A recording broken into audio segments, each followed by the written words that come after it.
Hai Movie Hunters, welcome back di channel Canon Studio. Untuk yang baru bergabung, mari sama-sama membangun channel ini agar lebih berkembang ke depannya dengan cara klik tombol subscribe, like, komen, dan share sebanyak-banyaknya. Dan di channel ini kita akan membahas alur cerita film dari berbagai genre. Untuk menemani kegabutan kalian, maka dari itu keep on your display. Intro.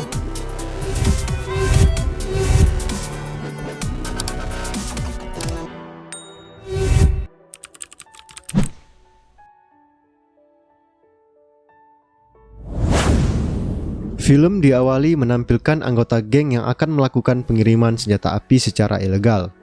Senjata api tersebut berasal dari negara Cina dan akan dikirimkan ke Korea Utara. Hal tersebut kemudian diketahui oleh Badan Intelijen MSS Cina. Kapten Chow kemudian memerintahkan anggotanya untuk menggagalkan penyelundupan tersebut.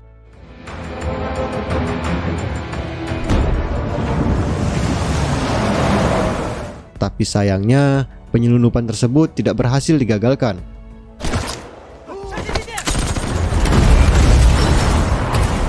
Rupanya, seorang anggota partai parlemen di Cina lah yang melakukan penyelundupan senjata api tersebut. Dan baru diketahui bahwa senjata-senjata itu tidak dikirimkan ke Korea Utara, melainkan dikirimkan ke Korea Selatan. Setelah itu, kepala MSS Cina meminta Kapten Chow segera mengirimkan seorang agen untuk mencari tahu kepada siapa senjata tersebut dikirim. Inilah rekap alur cerita film Mission Possible versi Canon Studio. Terlihat seorang pemuda bernama Wo Su-han mengendap-endap masuk ke sebuah ruangan, sedang mencari suatu barang miliknya. Tiba-tiba seorang polisi wanita masuk ke ruangan tersebut. Kemudian memberikan sejumlah uang kepada Wo. Dan diketahui bahwa polisi wanita tersebut adalah istri dari sahabat Wo. Oh ya, Wo ini merupakan mantan pasukan khusus Korea Selatan. Ia diberhentikan secara tidak hormat dengan alasan tidak mematuhi perintah. Di pasukan khusus, posisi ia adalah sebagai instruktur pertempuran jarak dekat. Lanjut, Wo berusaha membantu istri dari sahabatnya untuk membayar biaya perawatan anak sahabatnya tersebut di rumah sakit. Sahabat Wo tersebut telah meninggal, dan kini istri sahabatnya itu harus mencari uang tambahan untuk anaknya yang mengalami kanker dan harus segera dioperasi. Kini Wo bekerja sebagai agen detektif swasta di bawah pimpinan yang bernama Agen Ama, yang merupakan agen NIS. Keesokan harinya, agen MSS Cina bernama Yo Dahe yang diperintahkan Kapten Chow untuk menemui dan bekerja sama dengan Wo Su-han. Yo Dahe adalah seorang agen MSS yang baru saja memulai pelatihan, dengan nama aslinya adalah Wong Airing. Ia besar di Korea sehingga bahasa Koreanya pun sangat bagus. Di sini, Wo tidak mengetahui apa-apa dan belum diberitahu oleh agen Ama, karena agen Ama mengalami kecelakaan pada saat menolong seekor anjing di tengah jalan. Lalu Yo meminta Wo untuk bekerja sama, namun Wo menolaknya. Setelah Yo memberikan sejumlah uang, barulah Wo mau untuk bekerja sama. Kemudian Yo mencoba menjelaskan apa misi mereka. Akan tetapi ketika Yo ingin menulis tentang misi tersebut, pemilik bangunan itu datang dan ingin menagih sewa. Tanpa pikir panjang, Wo membayar sewa tersebut langsung untuk 3 bulan ke depan dari uang yang diberikan Yo tadi. Ketika Yo akan menjelaskan apa misi mereka lagi, seorang ibu-ibu datang dan ingin meminta Wo untuk mencari anjingnya yang hilang. Karena terlalu banyak gangguan, ketika ingin menjelaskan misi, di sini Yo terlihat kesal kepada Wo. Lanjut lagi, akhirnya Yo mulai menjelaskan misi mereka, bahwa seseorang bernama Park menyelundupkan 5.000 Tokarev. Sobat semua bisa coba googling, apa itu senjata Tokarev. Senjata tersebut diselundupkan dari Cina ke Korea Selatan. Misi mereka adalah untuk mengkloning ponsel Park, supaya dapat mengetahui Park bekerja untuk siapa dan dengan siapa. Diketahui bahwa Park selalu mengunjungi kafe Tango yang berada di Gangnam setiap malamnya. Lalu mereka berdua pun bersiap untuk ke kafe tersebut dan melancarkan misi mereka. 태권도 하는데 태권도복 안 입고 하냐? 기본이잖아. 연습인데도 드레스를 입어요? Di malam harinya terlihat Yo dan Wo sedang menari tango. Lalu target mereka yaitu Park pun datang ke kafe, dan mereka pun memulai aksi mereka untuk mencuri ponsel Park. Dengan aksi Yo yang begitu lihai, ponsel Park pun berhasil dicuri dan dimasukkan ke saku Wo.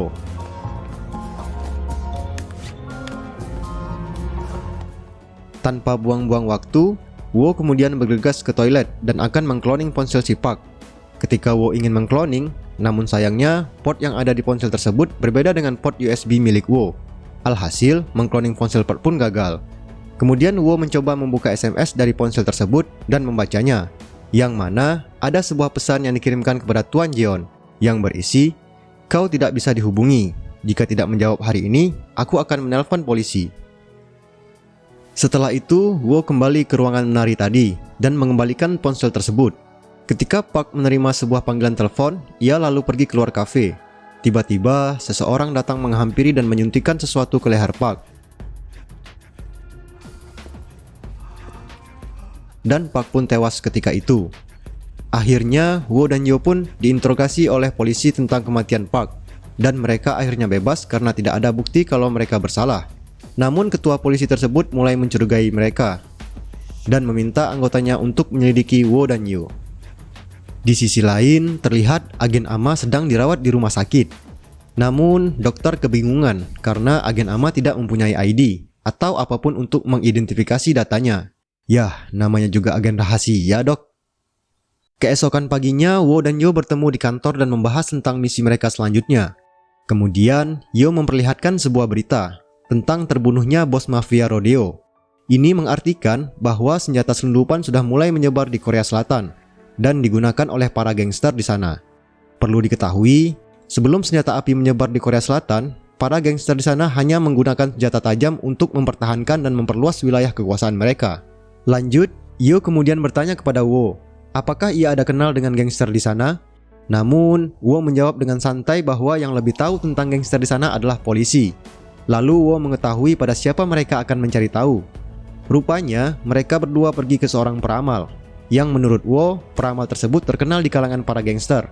Setelah ngobrol panjang kali lebar, lalu peramal tersebut memberi saran untuk menemui geng Kappa.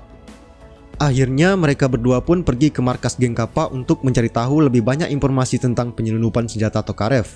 Namun anggota geng Kappa tersebut tidak mengatakan dan tidak tahu apa-apa tentang senjata selundupan. Dan di tengah interogasi, tiba-tiba datang beberapa orang bersenjata api menyerang geng Kappa, yang akhirnya orang tangan kanan dari geng Kappa pun tewas tertembak.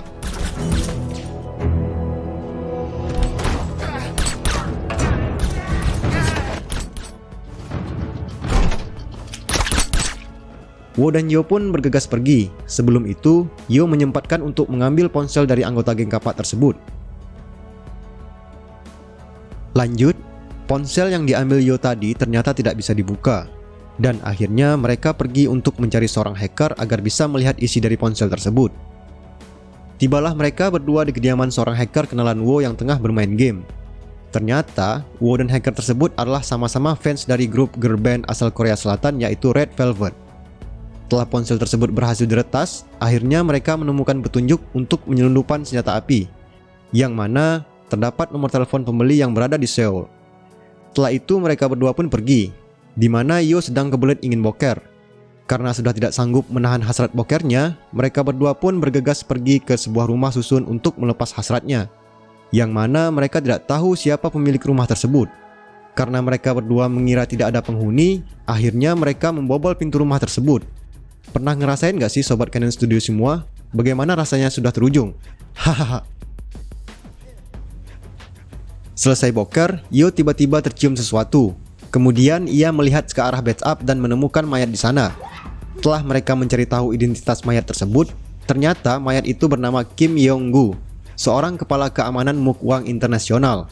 Itu adalah makelar senjata. Direkturnya bernama Jeon Hun, yang kemudian Wo teringat dengan nama tersebut, bahwa Park pernah mengirim SMS ke Jeon dan mengancam Jeon.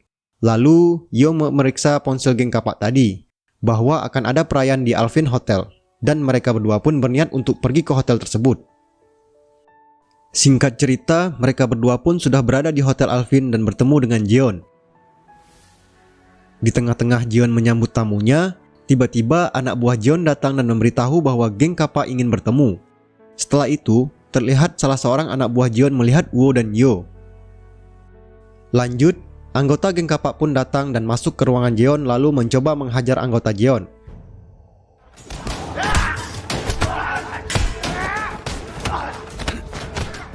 Namun anak buah Jeon tidak bisa dikalahkan. yang akhirnya dihentikan oleh Jeon. Jeon mengatakan ini merupakan kesalahpahaman, yang mana anggota geng Kappa menganggap Jeon lah yang membunuh anggota gengnya. Namun Jeon berbohong bahwa geng Bok yang membunuh anggota mereka.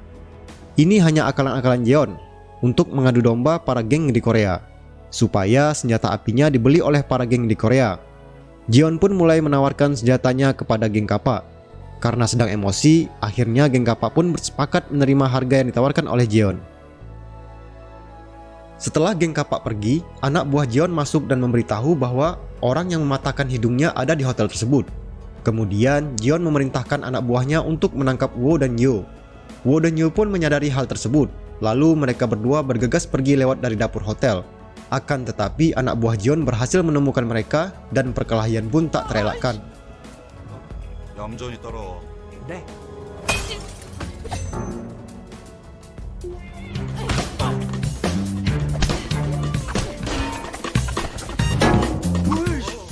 Lanjut, Wo dan Yo akhirnya tertangkap. Jeon menawarkan apabila mereka berdua ingin dibebaskan, Wo harus melakukan perintah Jeon untuk membunuh semua polisi yang berada di pos penjagaan. Namun yang terjadi adalah 거기 가서 경찰들 다 죽이고 오면 돼.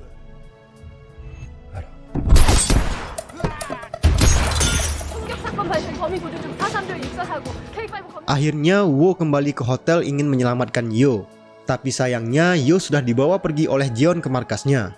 Pada saat keluar dari hotel, Wo akhirnya disergap oleh beberapa polisi yang mana Wo ditangkap dan kemudian dibawa ke ruang interogasi kepolisian.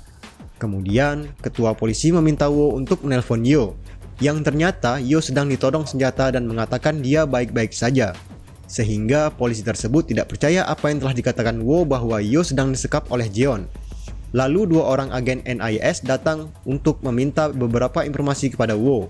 Setelah agen NIS pergi, polisi tadi pun masuk. Lalu Wo melihat pistol di pinggang seorang polisi, lalu mengambilnya dan ia pun berusaha untuk melarikan diri. Kemudian pergi untuk menyelamatkan Yo di markas Jeon dengan kode yang diberikan Yo pada saat Wo menelpon tadi. 양평에 우방독재. Scene kemudian diperlihatkan Yo yang sedang disandera oleh Jeon. Terlihat para geng Kappa datang untuk mengambil senjata pesanan mereka tadi. Di sisi lain, Wo akhirnya berhasil menemukan lokasi markas Jeon berkat bantuan teman hackernya dan mulai menyusup masuk ke markas tersebut. Salah seorang anak buah Jeon menyadari ada yang menyusup. Wo akhirnya berhasil menemukan Yo. Dan ketika sedang melepaskan ikatan Yo, tiba-tiba anak buah Jeon yang tadi masuk ke ruangan di mana Yo disekap. Lalu terjadi perkelahian.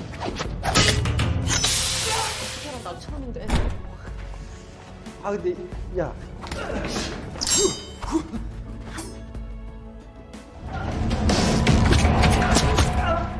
Dan akhirnya Wo berhasil mengalahkannya.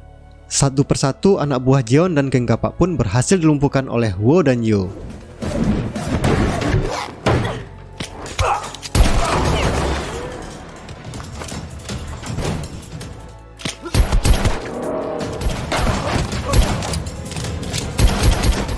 Singkat cerita, Yo tertangkap oleh ketua geng Kappa dan lalu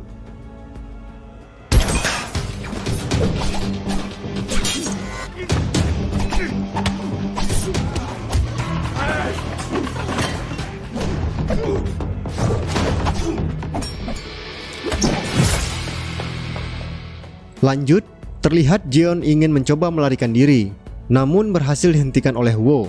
Jeon pun mulai bernegosiasi dengan Wo, lalu mengajak Wo bekerjasama untuk memulai revolusi di Korea. Namun Wo menolaknya mentah-mentah, dan akhirnya Jeon pun dipenjara dan satu sel dengan ketua geng Kappa. Scene kemudian berpindah ke Wo di penjara, yang mana agen NIS ingin merekrut Wo untuk bergabung menjadi agen rahasia NIS. Awalnya Wo menolak. Setelah diperlihatkan uang sekoper oleh agen NIS, pendirian Wo pun mulai goyah. Namun akhirnya kesepakatan pun terjadi. Lalu dengan uang yang diberikan oleh agen NIS tadi, Wo kemudian membayar biaya operasi kanker anak dari sahabatnya. Di akhir scene terlihat Wo masuk ke sebuah ruangan. Di sana ada Yo, agen Chow, dan agen NIS. Rupanya Wo dan Yo kembali mendapatkan misi. Mereka berdua harus menyamar sebagai pasangan dan menyusup. Lalu film diakhiri memperlihatkan mereka berdua menaiki sebuah kapal nelayan. Dan film pun tamat. Terima kasih buat yang sudah menonton hingga akhir. Dan tetap dukung channel ini. Yuk tekan tombol subscribe, like, komen, dan share. See you next time. Gamsahapnida.